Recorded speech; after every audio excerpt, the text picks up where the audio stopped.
It's the most tremendous new musical experience you can have.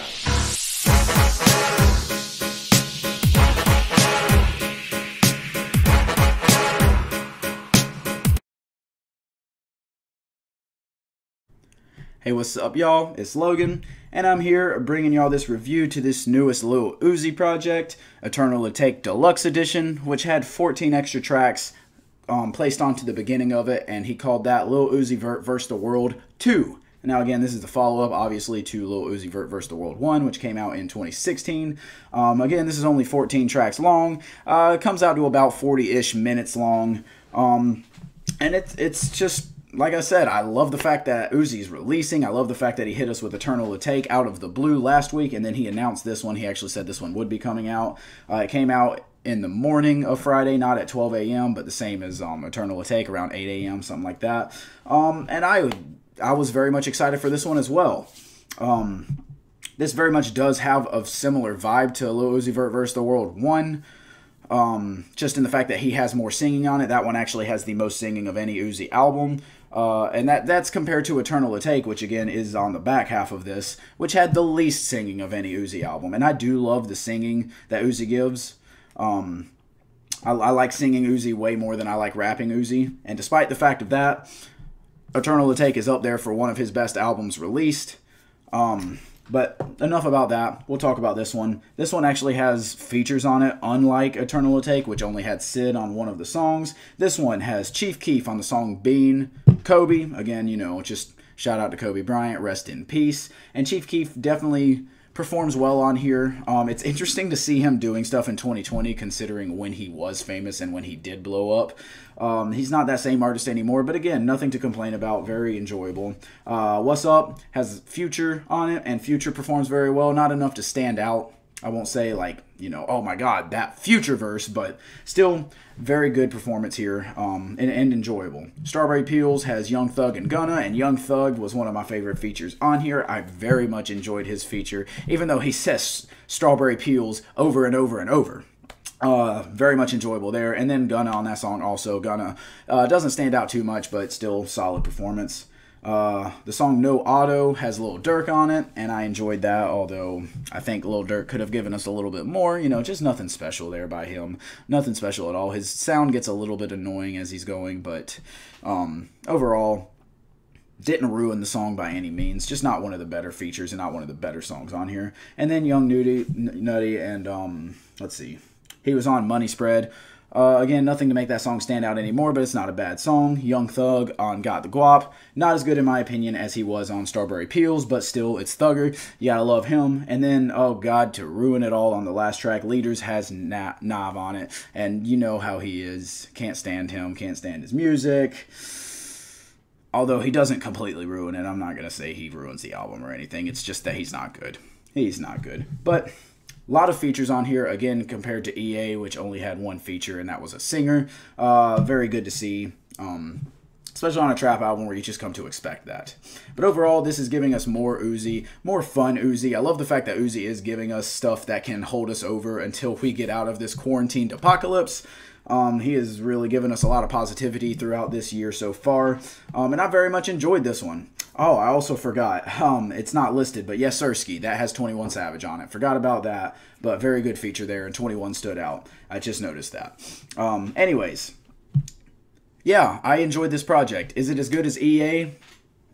In one word, no. Not quite as good as EA, in my opinion. Just the beats don't really do enough to make it stand out. Like, I know that I talked about the Baby Pluto section of EA was not... you know, just didn't do enough to stand out on the beats. This was better than that by all means, but it just had a similar sound. It sounded like a lot of these songs were the same or in the same vein overall.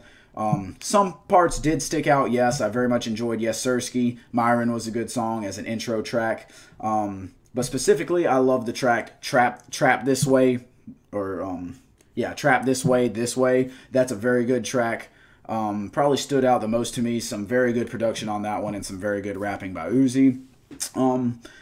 But yeah, again, overall, this one does not stand out quite as much. Maybe it's just because we're getting a lot of Uzi at one time and it just isn't going to be as impressive whenever you're like, oh my god, he released EA I never expected this to come out. Now it's a surprise, but then we come to expect Love vs. the World.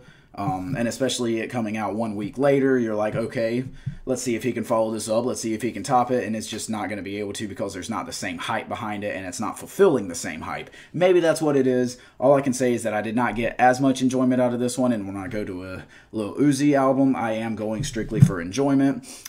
Beat selection, fun, crazy flows, and good features if he has those. If not, just him giving us what he can give us. This one definitely did not have as many sad songs on it either compared to EA, which had, you know, That Way, P2, I'm Sorry, you know, Chrome Heart Tag, stuff like that. This one did not have that quite the same. But again, very much enjoyable project, easy to listen to, shorter than EA, which was 18 tracks in total, including the bonuses, and a little bit over an hour long, I believe 62 minutes long, where this one was 14 tracks and around 40-ish minutes long. Very easy listen regardless of the fact that it's not as good as EA in my opinion. Again, EA is up there for best Uzi album, whereas this one closer to the bottom. Definitely not as good as Love vs. the World 1 because that in my opinion is his best project. But yeah, it's still better than like Perfect Love Tape. That still is in my opinion his worst project. Despite the fact that it is still very good, it does have Do What I Want, you know, songs like that on it. No trash talking of that album either. Uzi continuously hits home runs. Here he has a triple. Maybe a double. I don't know, but he is getting it done regardless. If this is what you would say is his worst, no complaints at all. No complaints at all from me. And I'm not even saying this is his worst. So keep it up, Uzi. Keep on putting out your music. It's very enjoyable. Maybe take a little break. Don't put out another sequel out. Don't put out Perfect Love Tape Part 2 next week. You don't have to do all that, but continue what you're doing. Don't change it up unless you feel like changing it up and it's better. Can't say for sure, but regardless, very much enjoyed this. I think that if you enjoyed EA, you will enjoy this. If you enjoy Uzi's past music, you will enjoy this. If you don't enjoy anything he's ever put out, you won't, because this is not changing the script at all. Very enjoyable. Just could have had a little bit better production. A couple more songs could have stood out. I feel like overall it was just very solid throughout, but nothing really stood out and made me say, oh my God, that is the peak of the album, taking it to the next level. Nothing quite made me say that. So overall, I'll give this one a 7 out of 10. Again, just not enough to put it over the top, but still really good, really enjoyable, and no complaints from me overall. That's all I got for y'all on this one. If you enjoyed, hit the like button, comment, and sub. Make sure to hit the bell next to my name for notifications for when I post another video. Share the video so your friends can check this out and watch as well. I appreciate y'all watching, and I will hit y'all up next time.